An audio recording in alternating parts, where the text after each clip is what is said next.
member of that elite unit has filed a complaint alleging he was the victim of homophobic bullying while deployed as a CIA contractor last month in Afghanistan. Jones, who says his family helped convince him to write a memoir called Pride, the story of the first openly gay Navy SEAL, says he experienced such a disturbing pattern of harassment last month from his fellow contractors, he concocted a fake story in order to get on a helicopter and leave. Writing in his 15-page complaint, Jones said that, quote, "I called my husband, woke him up, and filled him in on everything that had been happening. Unsure of whom I could trust at this point, I contacted a deputy director and told him of a fake family emergency." Around the same time, Jones also recorded a rather chilling message on his cell phone. My name is Brett Jones. It is July 2nd, 2:45. The reason I'm making this is in the event that something happens to me, I guess if there's evidence. This afternoon, the CIA sent a statement to All In, which reads, in part, CIA has no comment on specific allegations raised. We take very seriously any allegation of sexual, racial, or any form of harassment and or discrimination at the CIA.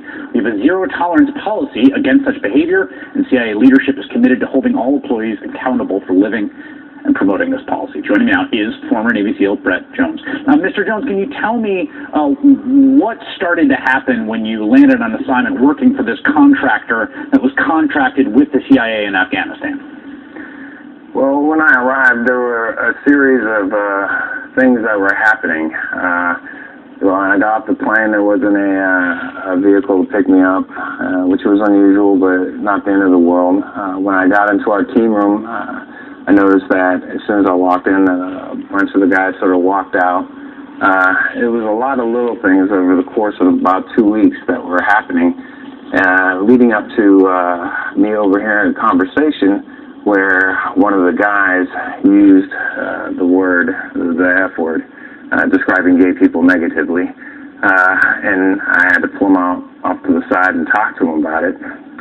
And then it was just a series of things after that. Lots of little things, but leading up to being left on a mountain as they drove off and left me. And they eventually did come back and pick me up. But it wasn't in a joking manner. This wasn't a playful sort of thing. The whole trip I was there, the tension was just so thick. And it led up to a PowerPoint presentation right before a fairly dangerous brief. And that PowerPoint presentation had some of the most disgusting things I've seen on them. I knew that I needed to retrieve that PowerPoint presentation for evidence. And so I woke up early the next morning to do just that and discovered a bunch of racist pictures being used as a screensaver on one of the computers right as you come in and out of the team room. So I had no idea where this began or where it ended. I want to go back to this incident which you were left on out, just to be clear, because there's some sense in which you felt genuine threat from the men you were working with. These were fellow contractors, is that right? It was both contractors and agency staff. And you're saying they out of essentially anti-gay animus from the beginning, they knew you were openly gay, they treated you differently, and out of that anti-gay animus, they left you on a mountain and drove off? It's, in a nutshell, that's basically what happened. But they did come back and pick me up. What were the circumstances? You were there essentially doing a security sweep, right? And you got out of the vehicle, and then they just got out of the vehicle and drove off? Well, actually, I had asked everyone to load up this vehicle because I needed to test. I was in charge of all the police out there, so I needed to test this vehicle because we were going to put some new equipment in it. And this equipment was rather heavy, so I needed about 8 guys, 4 guys in the cabin, 4 guys in the back of the truck. And the truck got to a particularly dangerous part of a mountain trail, and I decided to get out of the back of the truck, and a lot of the other guys did the same. The other guys stayed in, just in case the truck rolled. And when I got out, they drove through that particular difficult portion of the trail, and walked behind, and I started jogging to get back up in the vehicle, and they drove off. At some point, I wanted to show some of the PowerPoint presentation that you were able to get your hands on this. Can we show that for a second?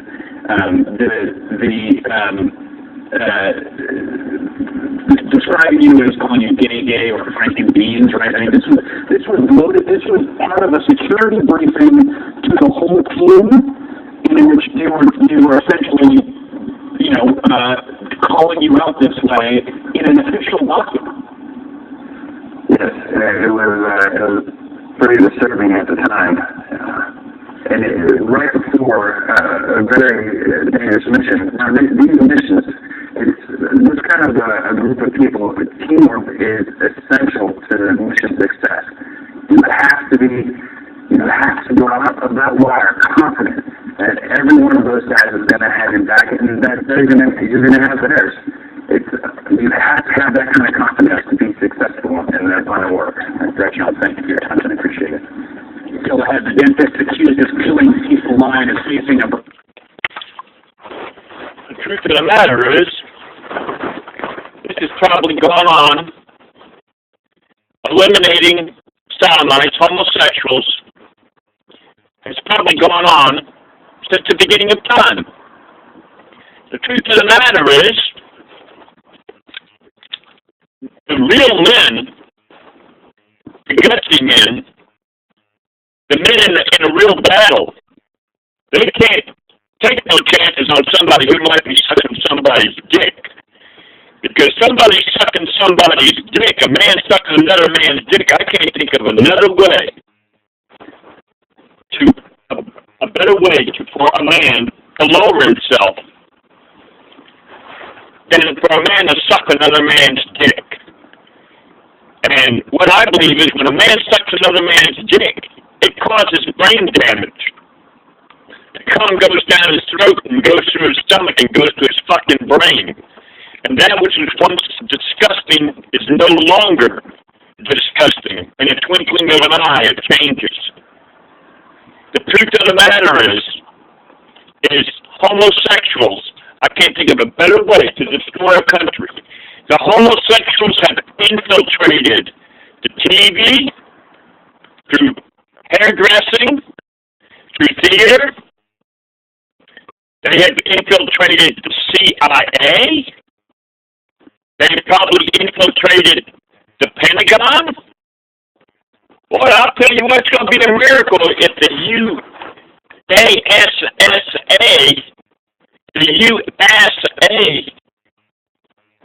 can survive this.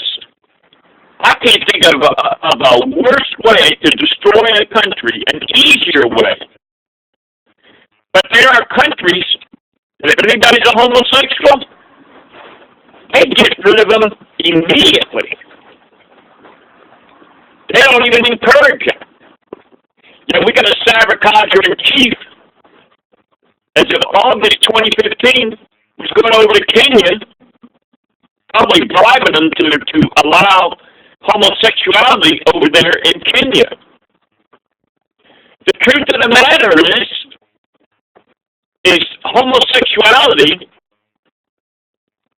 somebody who grows up in homosexuality, they'll never know how to be able to attract the mate of the opposite sex. Because it takes many, many signals.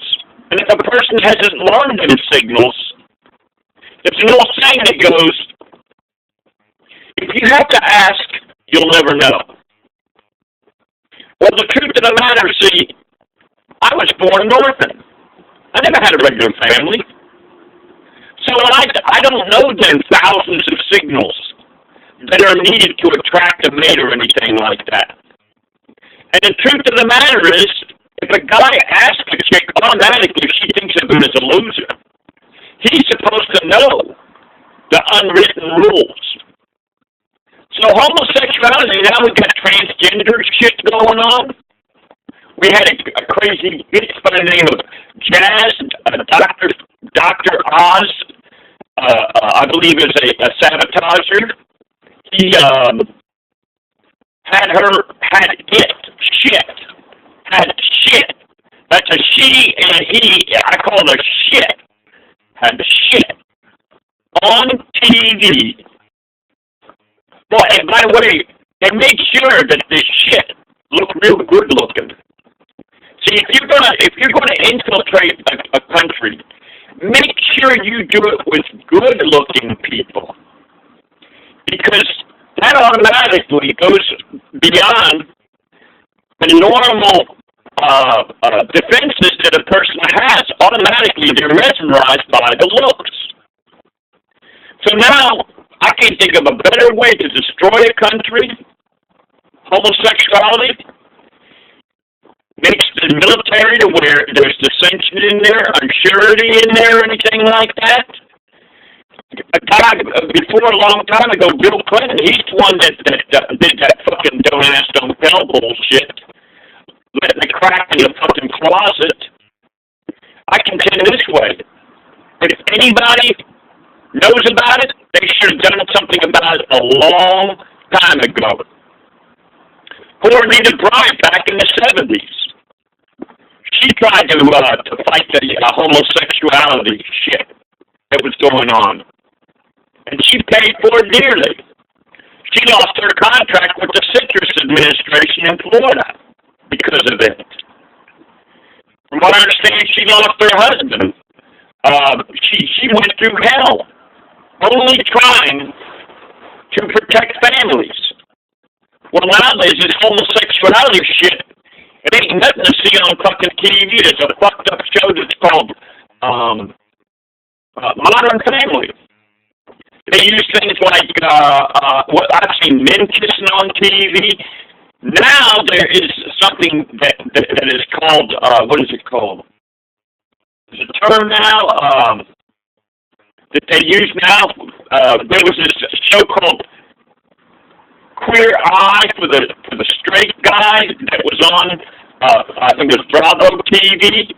See, all it takes is the good people not to do anything. The good person has never done a motherfucking thing in their life besides fucking twiddle their goddamn thumbs.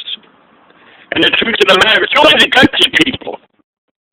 You can count them by the people that have probably gone to jail, who have probably died.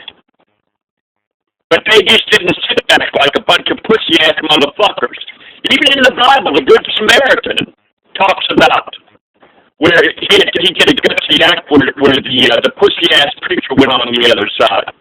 And even in the Bible, the Old Testament mentions it, and I think it's in Genesis and Jeremiah, if I'm not correct, where this guy says, hey, take my beautiful virgin daughter.